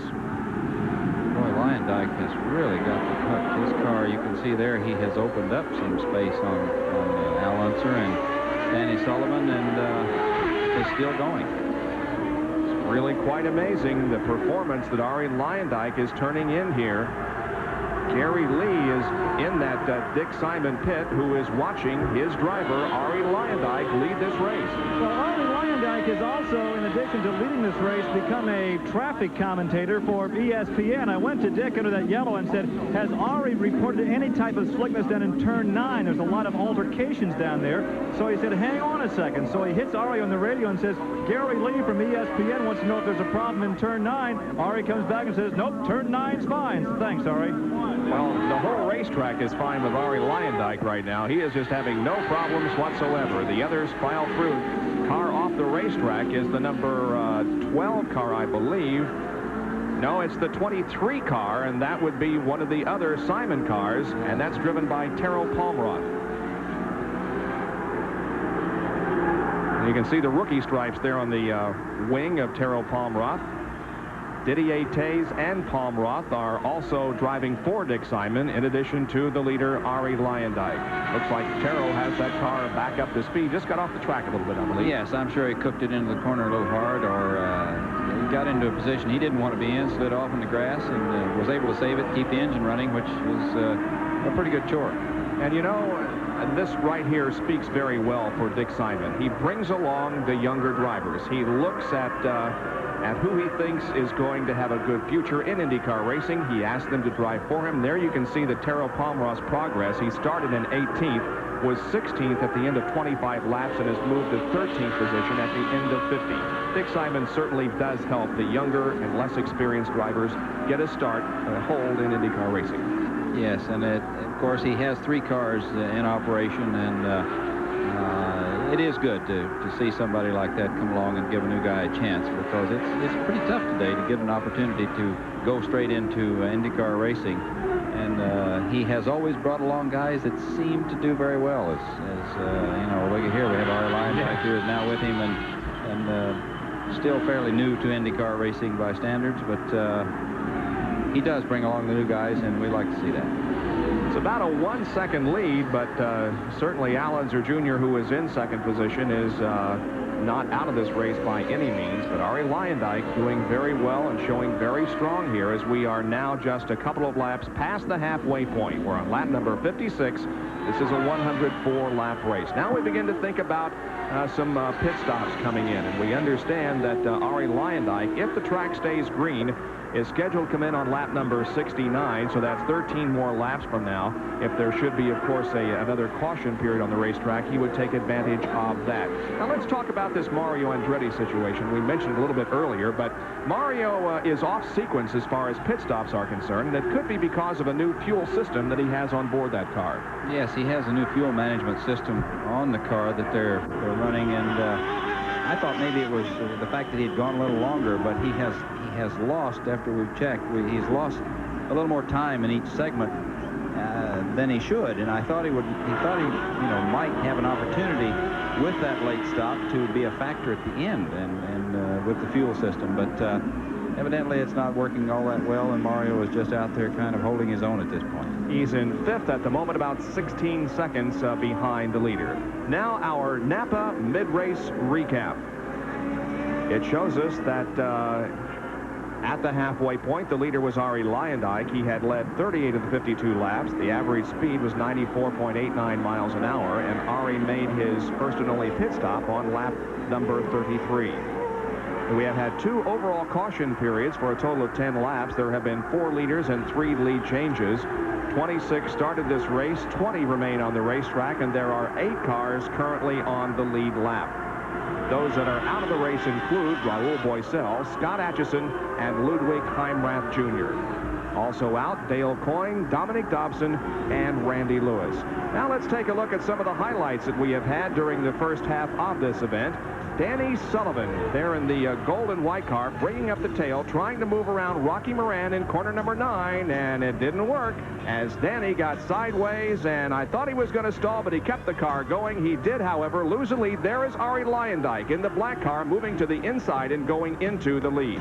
Then another altercation in corner number 9, this one involving Howdy Holmes and Michael Andretti. And that was the reason for our first overall caution of the day. They had to get Howdy Holmes' car out of that position. And then this incident, just as the green came back on, Derek Daly was some fist shaking at Randy Lewis.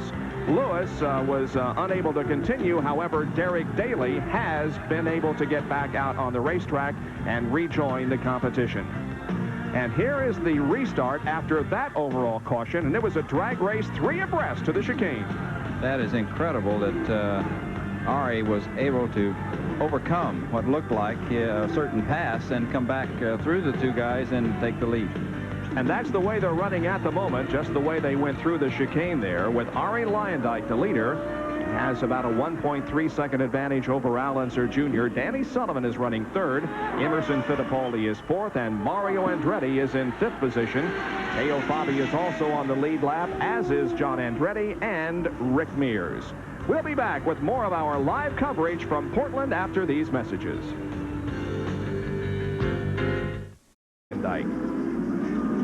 Luyendyk, of course, has never won an IndyCar race. He finished 9th earlier this year at Phoenix. He was 10th at Long Beach, 10th at Indianapolis, and 15th in Milwaukee. So it's been a very steady year so far for Arie Luyendyk. Luyendyk is just working superbly. His car, he's able to slip and slide. It doesn't look like it's beating him to death. The car is just really operating nicely. That's the way you dream about it. Luyendyk, of course, his car is powered by a Cosworth engine, and with all the wins that the Chevy Indy engine has had this year, I asked him earlier in the weekend if he would really rather have a Chevy engine. I think at this stage, I have to say yes. I think that the Chevy engine has arrived. It's something I said all along this year before Indy. I knew they were going to finish. And they seem to be fast, they seem to be reliable. And I would like to have a Chevy, but now we have to work with what we have, and what we have is really good. Cosworth is doing a good job for me, and we are putting some different things on our engine to try and keep up with the Chevys, and hopefully we'll have that in Cleveland. So Arie Arie Luyendyk, I don't think, would trade that Cosworth that's in that car this afternoon for any Chevy or any other car because it is showing the pace so far. Gary Lee in the pit area. Bob Jenkins, there's one race driver that is serving as an analyst for us today up there in the booth who has so often said, I would rather be lucky than good. Now, right now, Arie has everything going his way. The question is, does he have Lady Luck in the cockpit with him? Remember, he was fast. He led at Phoenix and then had a pit stop and a fire in the pits that cost him a chance of victory there. What he needs is Lady Luck. They hope now the second pit stop can be maybe 2 or 3 seconds faster than the first one. The crew is standing by. They are ready for pit stop number 2 for Arie Luyendyk. Well, that's why I said a little bit earlier that the second stop for Arie Luyendyk is going to be very important. Not to take anything away from the Dick Simon crew and those that will be changing the tires and fueling the car on Arie Luyendyk, but perhaps they're not quite as proficient and quite as fast as the Rick Gallis team or the Roger Penske team. And so when we see Arie Luyendyk come in here in maybe another lap or so, it could be very important. Very much so, because if he gets in and out clean, and even 15 or 16 seconds, his car appears to be handling and running well enough that when he gets the tires back up to temperature, gets accustomed to the full load of fuel again, all he has to do is wait for the other teams. He's in. He's made his break into the pits, so Arie Luyendyk is coming in and relinquished the lead to Al Unser Jr. Just as predicted on lap number 69, here's Gary. And here is Arie right on the button. Remember, this year, CART allows 6 crew members over the wall, so each tire will have 1 man to change the tire. We also have the vent man and also the refueler. They're trying for a stop maybe 2 seconds faster than before. The car was handling beautifully through the first series of pit stops. Now the second series, 16.1 seconds, just a tad quicker than the first stop. That's just what they wanted. Yep. Very, very good stop for Arie Luyendyk. Almost clockwork-like. Now the lead goes to Al Unser Jr. And Danny Sullivan is right on his heels as these two will have to be coming in for a pit stop before long. Sullivan has been pursuing and stalking Al Unser Jr. for the last few laps. These cars appear to be very equally matched. Sullivan has been unable, however, to make a pass on Al Unser Jr. We'll see if either one of them comes in for a stop this time. Looks like Al Jr. is. Yes, indeed. Al Unser Jr., the leader, is coming in for his second routine pit stop of the afternoon. Here's Gary once again. Crew Chief Owen Snyder and the crew of the Valvoline March is standing by. Chevy power for Al Unser Jr. Once again, a 4-tire change. That is customary for the road courses. They'll top off the fuel, and then we'll have to check and see if there's any fuel left in this side tank. It's a very quick one, a good stop. Oh, does he stall the engine? No, he revs it up. He's still waiting. What's the problem? They're trying to put as much fuel in as possible. Now it's becoming a very slow stop for Al Jr. They're trying to jostle in some fuel from this fuel line, from this gravity-powered tank. 30 seconds and still counting. Now he's away. Oh, a very costly stop. 32.8 seconds for Al Jr. Oh, that was costly. That really will hurt in the long run because Luyendyk went back into second place. And Sullivan now will have to make his stop, which puts Luyendyk right in the right place. And Danny Sullivan now will be coming in for a pit stop. Here he comes right now. Larry Nuber is in the Roger Penske pit. Well, Bob, here's the third king of Orient R of the Portland IndyCar race today. Danny Sullivan makes his second and final pit stop right on the mark. They go to work on all 4 corners of the machine and not even checking for any problems. You remember the first time they came in, there was a tad bit of concern about whether or not there was any structural damage because of the spin. Danny is back down. The spurt of water, 14.2 seconds, and Danny Sullivan is away. The big question now is, what about his exit speed and entrance speed? How close is he on the track now with the Arie Luyendyk machine? One of those 2 cars appears to be out on top when this series of pit stops will be over. So Danny Sullivan with just a little bit quicker pit stop than Arie Luyendyk, but still, these guys are going to be battling it out for the finish of the race at the moment. Having not made a pit stop, the leader is Emerson Fittipaldi. We'll be right back.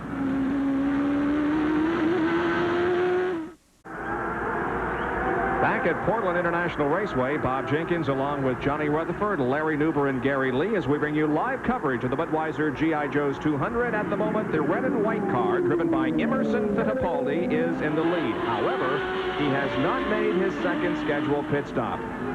So Emerson Fittipaldi will be coming in here in just a few laps to get some more fuel. as we have completed now 73 of the 104 laps that will make up this race. Al Unser Jr.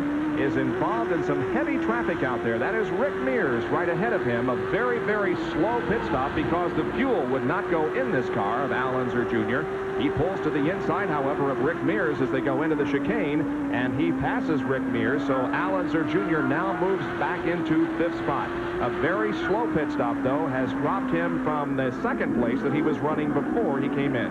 Now, that would be interesting to see just exactly what the problem was there and why he was in for so long. Well, the word was there was some kind of a problem with the refueling mechanism. Refueling rig, but Yep. Here's Emerson. Yep, Emerson Fittipaldi, who was the leader, now is in, and Gary Lee is there to report it. The Pat Patrick March is in, and the crew goes to work. The final pit stop for the two-time world driving champion Emerson Fittipaldi in the colors of Marlboro. A 4-tire change. They'll top off. Jim McGee says the fuel economy is excellent in the Chevrolet power plant. They're very happy. He had about a 15-second lead going in. He's away. So Emerson Fittipaldi begins to build up speed once again, pulling back onto the racetrack after a 19-second pit stop in the Marlboro March. And we have a car pulling off the track there. Yeah. It appeared to be the Machinist Union car, number 11. We'll check on that as we continue to follow Emerson Fittipaldi in his effort to build up speed. It would have been Kevin Cogan that pulled off with problem. Rick Mears and Al Unser Jr. is right behind Emerson Fittipaldi. There they are, with a slower car, one of the Dick Simon cars between the two. So Danny Sullivan now assumes command of this race with about a 3-second lead over Ari Luyendyk. Because of this series of pit stops, Danny Sullivan got out, had a quicker pit stop, and therefore is in the lead once again. He was in the lead earlier in the race and lost it when he got tangled up with a car as Mario Andretti comes in. And once again, he is off sequence with the others, but it's a little bit better sequence than it was earlier, and Larry Newber is there. Yes, it is, Bob. I think he's in a pretty good position. As a matter of fact, the fuel management system that we talked about earlier is doing its job. Here's the only man who has won 2 of the races, 2 of the 4 events that have been conducted here at Portland International. Everything is going on routine. The left side tires are on the left side, the right side tires on the right side. He does that in about 16 seconds. Make that 17.2 seconds. I'm leaning over looking at the fuel gauge, and there's just a little left. So I'd say things are in pretty good shape because they don't figure they have to come in one more time. And there's just a little bit left of your voice, too, but it sounded pretty good compared to what it was last night. I didn't give Larry any chance at all of being with us this afternoon because of the laryngitis, but sounded pretty good despite all the shouting that he's doing down there in the pit area. Well, look who's come out right ahead of his son. Mario and Michael are once again right together on the racetrack. Danny Sullivan leads. There he is passing John Jones, who is not being shown in the top 15. Yes, he is. He's shown in 10th position. And we understand that Kevin Cogan was the car that pulled off the racetrack there as we saw Emerson Fittipaldi come out of the pits. And Kevin Cogan has retired from competition because of a clutch problem. So now it becomes a pursuit of Danny Sullivan. Ari Luyendyk, who has looked so strong. There he is in the black car with a couple of cars between himself and Danny Sullivan, but it's now a job of catching up, and he has not had to play this game very often this afternoon. The question becomes, can that Cosworth engine get back up front and challenge Danny Sullivan, who's in the Chevy? Made quick work for Scott Brayton there as he passed him at the end of the backstretch. Yes, that car is working, and it's running well, too. So I think it's just a matter of time we'll see him back up challenging. We're back inside Al Unser Jr.'s car, and right ahead of him is Emerson Fittipaldi. Emerson is 3rd and Al Unser Jr. 4th. So little Al is battling with Immo for this spot. We go out of corner number 9 and begin a full lap inside the Valvoline car driven by Al Unser Jr. This is a lap around Portland International.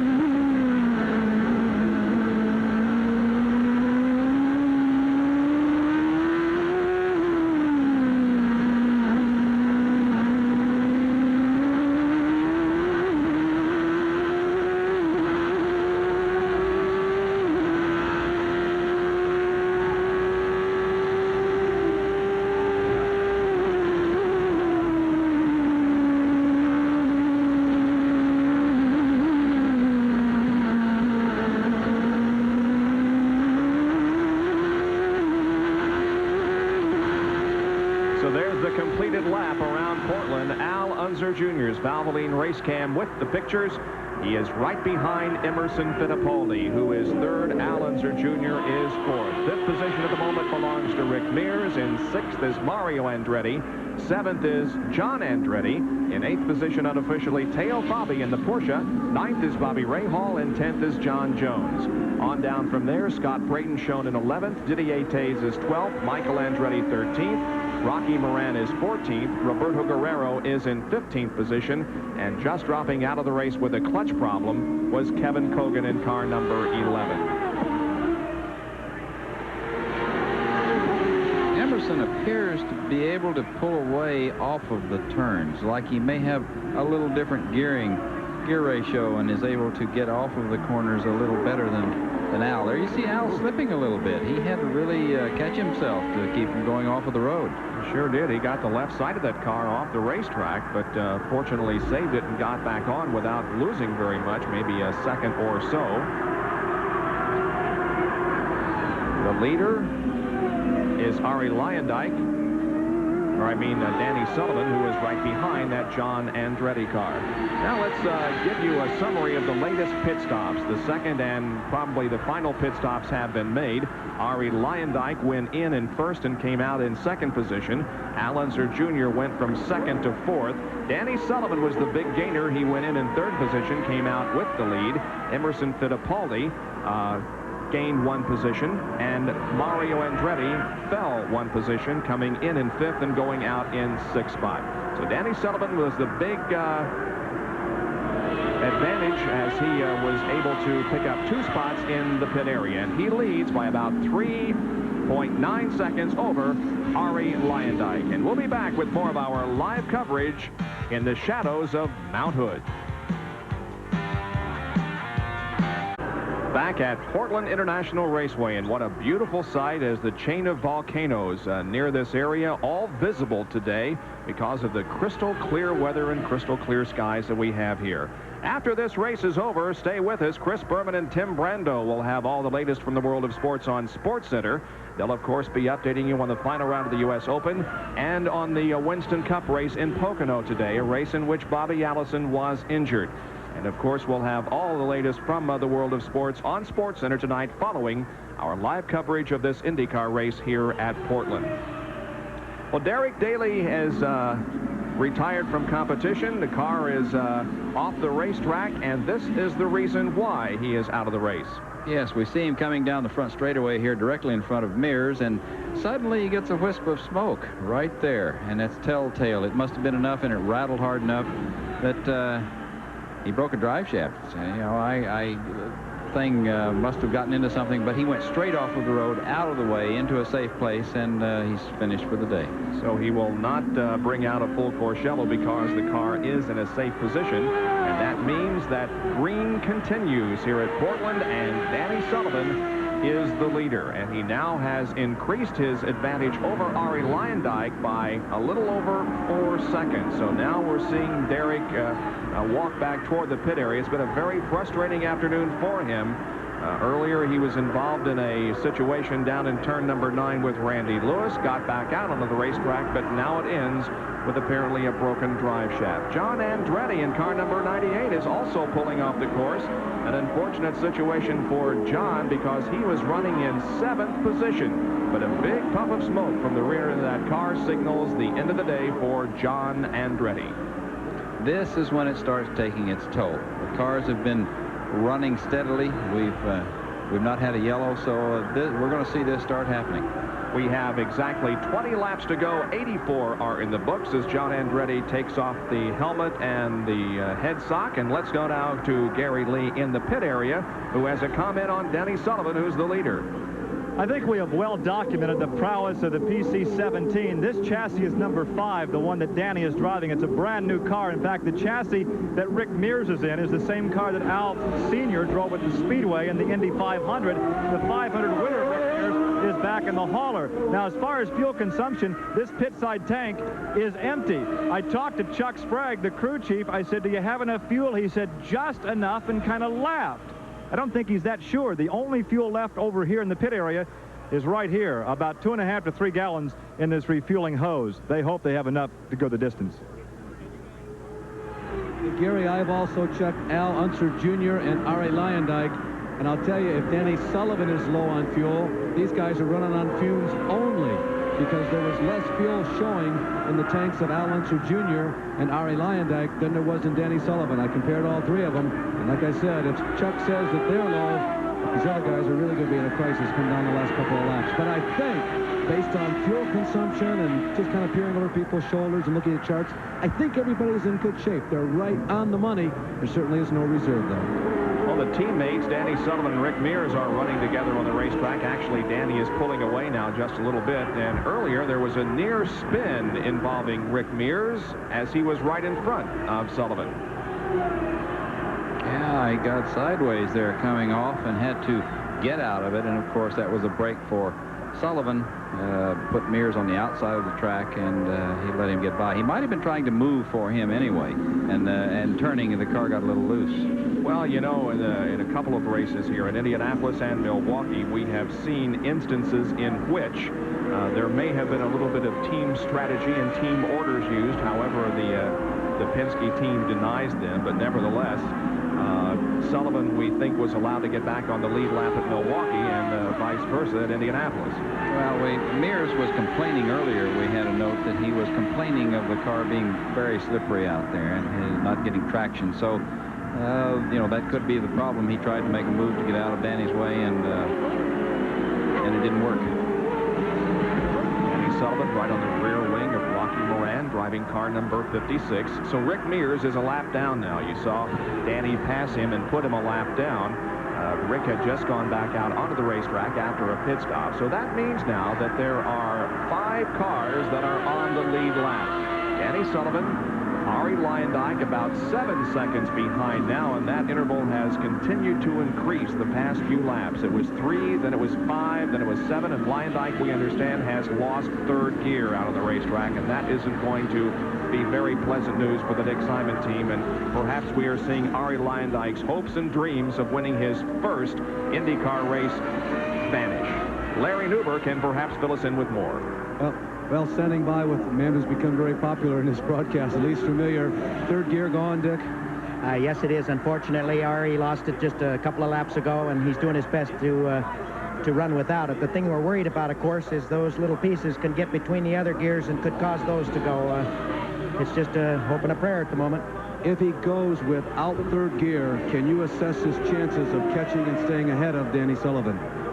They're not very good. You can't give an inch to anybody here. The competition's tough, and to lose 3rd gear makes it very hard because there are a number of 3rd gear turns here. Any reaction from the cockpit from Arie? Yes, he's very disappointed.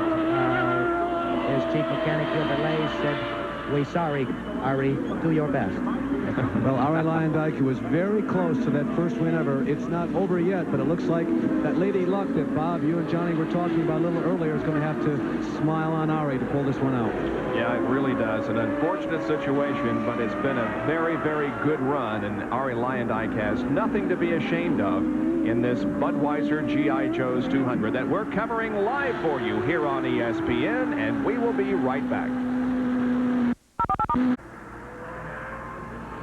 We hope you are enjoying the Budweiser G.I. Joe's 200 IndyCar race from Portland International Raceway. We are 89 laps into this event, and 104 make up this race. So we are nearing the closing stages, and Danny Sullivan with now about a 9-second advantage on Arie Luyendyk. Emerson Fittipaldi runs in 3rd spot, and then Al Unser Jr., and that's whose car we are inside of right now as he goes down the backstretch and into turn number 7.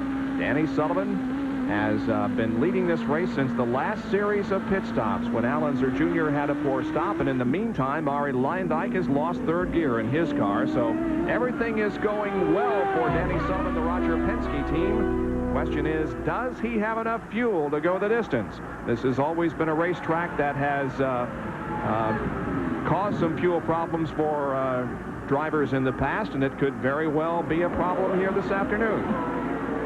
Emerson Fittipaldi, we understand, is trying to conserve fuel out there as he has dropped off the pace by about 33 seconds behind the leader. We understand that Emerson is quite concerned about fuel. It's that time of day when you start looking and you reassess. You've made your pit stops. You know what your fuel consumption is. You sit there and you add it all up and you say, whoa, we've got to take a chance here, or we've got to settle back and make it count. So it'll be interesting to watch the strategies unfold here in the last few laps. Danny Sullivan has had a very consistent day as far as where he has been positioned on the racetrack. He began on the pole. At the end of 25 laps, he was third. 50 laps, he was second, and 75 laps, he had moved back into first position. So he has been a contender all race long, and now finds himself in the lead with his nearest competitor, Arie Luyendyk, having a problem with gears. He has lost third gear in that car. So it would appear as if Danny Sullivan is on his way to victory, but again, don't go away, because fuel could play a very big part in the outcome of this event. For those of you tuning in for SportsCenter, it will be coming right up with Chris and Tim to give you all the results of the U.S. Open and all the other baseball scores and things that have happened in the world of sports today. It'll come up right after our live coverage of this IndyCar race. There is Arie Luyendyk, who is running in second position. There's the leader, Danny Sullivan, as he comes through turns number 2 and 3. And with a 7.19 second advantage on Arie Luyendyk. There it is as far as visual distance. Luyendyk holding on to that second spot, and he has quite a bit of racetrack between himself and third place Emerson Fittipaldi. So it looks good for Luyendyk holding on to that second spot unless he has another problem here in the late going. Sullivan approaching some of the slower traffic now on the racetrack. 92 laps have been completed. We've got 12 more to go in this race. As now Danny Sullivan moves to the inside of the racetrack and passes one of the slower vehicles out there on the track. He is gaining, by the way, on second place. So he has it all going his way right at this moment. And of course, he's using fuel. The car's getting lighter. It's a little more responsive, and he's taking advantage of that, and it will be interesting to see if he goes to the end of the race. And the distance certainly looks awfully good for him at this point. Joni Carter, who uses the computerized video art. We are utilizing it today on our coverage of this race. Danny Sullivan, the leader here at Portland International.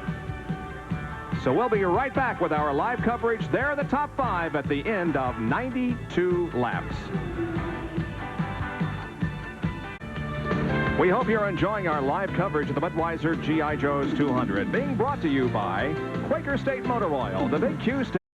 4 cars on the lead lap, 8 laps to go. Danny Sullivan in command. Arie Luyendyk 9 seconds behind. Emerson Fittipaldi 38 seconds behind, and Al Unser Jr. is 43 seconds behind. A lap down in 5th position is Mario Andretti. Then 6 through 10, Rick Mears, Teo Fabi, John Jones, Scott Brayton, and Didier Taze. Michael Andretti is running 11th. He's 3 laps down. Bobby Rahal is 12th, and Rocky Moran, Roberto Guerrero, A.J. Foyt, and Howdy Holmes. Well, what do you think here? Can Danny Sullivan finish this race without a fuel? Well, there's no need to make a fuel stop. They have got all the fuel in the car that they can probably have, but can he win the race? That's a question we're going to answer in a few laps. This is Teo Fabi, and our hats off to the Quaker State Porsche team. I believe they're beginning to make their mark, Johnny. Yes, they're starting to show signs. They've run all day today. They've been a factor early in the race. They were up front. So I think it's time. They're learning the business, as it were, and the Teo is to be commended. He's been out running a good competitive race, holding his own, staying right in there. Of course, we're wondering if Sullivan can go the distance. There in the cockpit, you have chores that you start doing under these set of circumstances. You start short shifting the car, not running up the RPM so that you use a lot of fuel.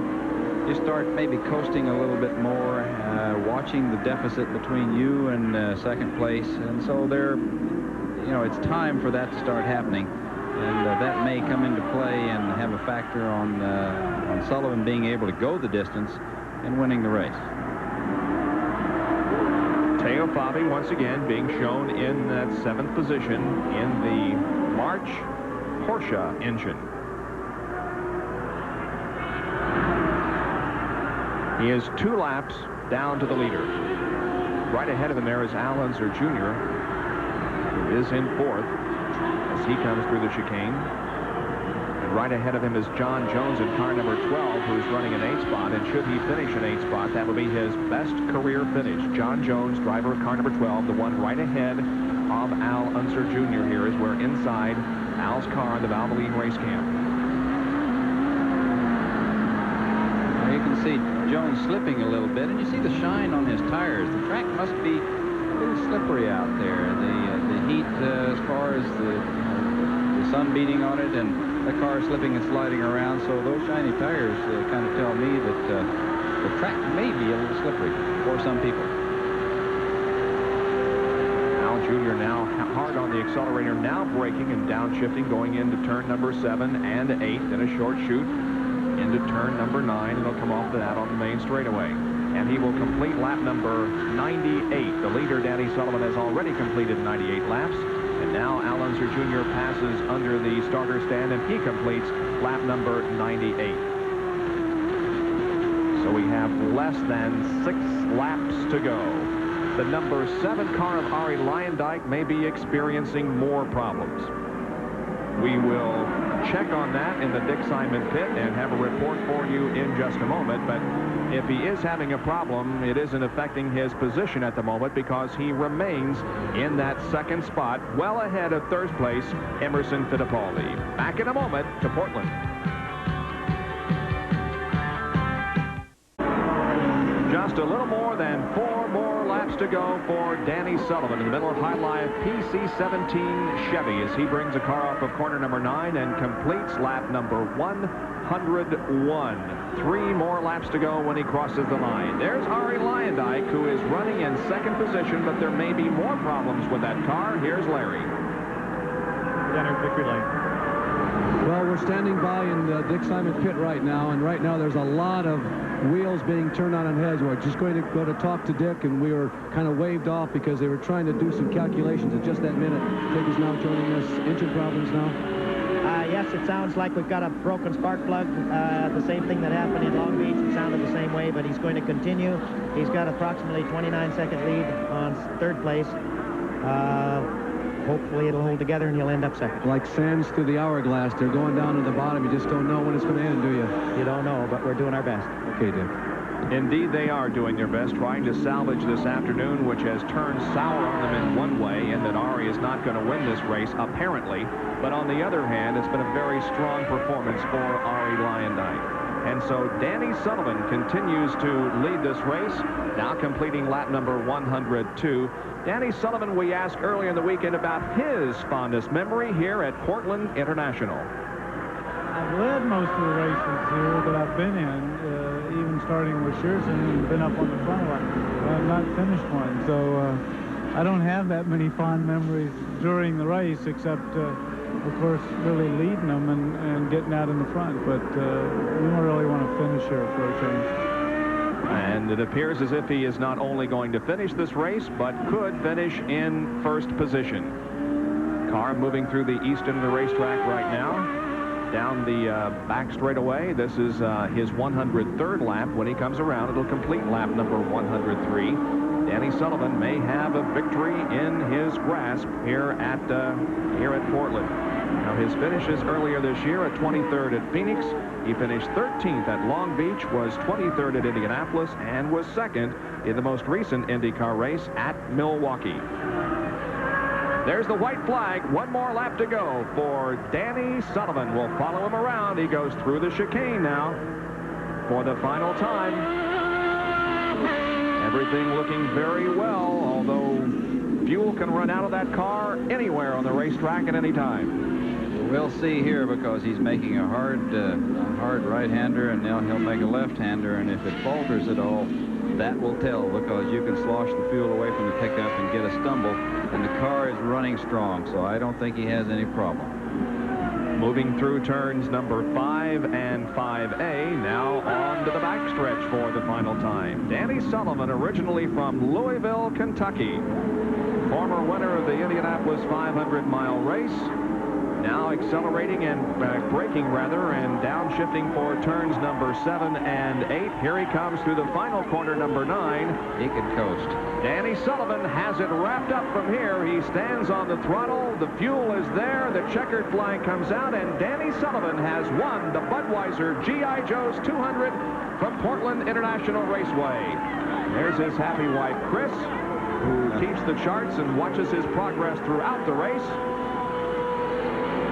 That's not her name, is it? No. Okay, what is it? Julie. That's Julie. Okay, Julie. And it is her girlfriend, not wife. Sorry about that. Anyway, Ari Luyendyk is going to finish in second position, and there he is. Ari Luyendyk salutes the crowd, and he certainly has turned in a great performance here this afternoon. Danny Sullivan on his cool-down lap, also saluting the corner workers who are congratulating him, and Danny Sullivan has the victory here at Portland. Ari Luyendyk finished 17 seconds behind. There's Roger Penske, who has put together another win, and a portrait look at the winning team and the winning driver, Danny Sullivan, finishing 17 seconds ahead of Ari Luyendyk, finishing 44 seconds ahead of Emerson Fittipaldi, and 51 seconds ahead of Al Unser Jr., who was fourth, the only other car on the lead lap. Unofficially, Mario Andretti finished in 5th position, then Rick Mears, Teo Fabi, John Jones, Scott Brayton, and Didier Tays back with a winner interview right after this. Something new. Danny Sullivan has arrived in victory lane. Gary Lee is there also, and our winner's circle interview is being brought to you by Goodyear Eagles, because there really is a difference. And here is Gary Lee. Danny Sullivan, congratulations. You told me at the Indianapolis Motor Speedway in May that this was one of your favorite racetracks, despite the fact you'd never won here. You've got the victory now. Well, not only never won, I'd never finished here, so this was particularly sweet. But I tell you what, on a day like today, it goes to the crew, because they won it for me in the pits. I mean, I couldn't catch Ari. I mean, I could stay with him, but I couldn't close on him. And that one pit stop gave it to me, and then we just pulled away after that when I had a clean track in front of me. But that this victory goes to the guys. And I'd also like to give it to my dad and all the dads out there, but particularly my dad for sticking with me all these years. What happened earlier in the race when you took that off-track excursion and almost lost it? Well, what happened is I came in there thinking that those guys were paying attention to the blue flag, and I kind of hustled in there, and he stopped a little quicker than one. I pulled out and tried to go on the brakes past him. He wasn't giving it up. I just had to stand on the anchors and lost it. It wasn't, that was just my fault. You know, I got a little aggressive too early in the race. It's been a while since you've been in victory lane. A brand new car out of the box in victory lane today. Congratulations, Dan. Well, thank you. It's great to be here. Hello, everybody. I'm so used to seeing Chris Mears in victory lane with her husband, Rick, that I apologize to Julie there. And we know that she helped out also Danny Sullivan's win this afternoon. Well, coming up on July 3rd here on ESPN, a big day of auto racing. We're calling it Race Day America. First of all, we'll start off with a Formula One race in France at 8:30 in the morning.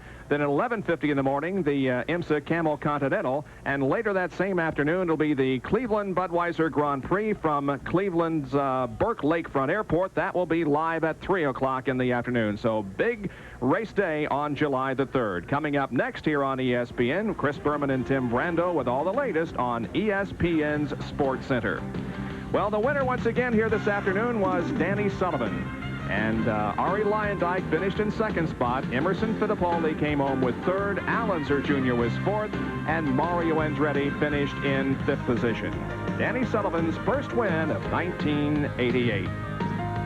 Well, my thanks to Johnny Rutherford for working the booth, and to Larry Newber, who had a voice continue throughout the event, and, of course, to Gary Lee. Thanks to everybody who helped with the telecast. We'll see you in a couple of weeks during Race Day America, July 3rd, the Budweiser Cleveland Grand Prix from Burke Lakefront Airport in downtown Cleveland, Ohio.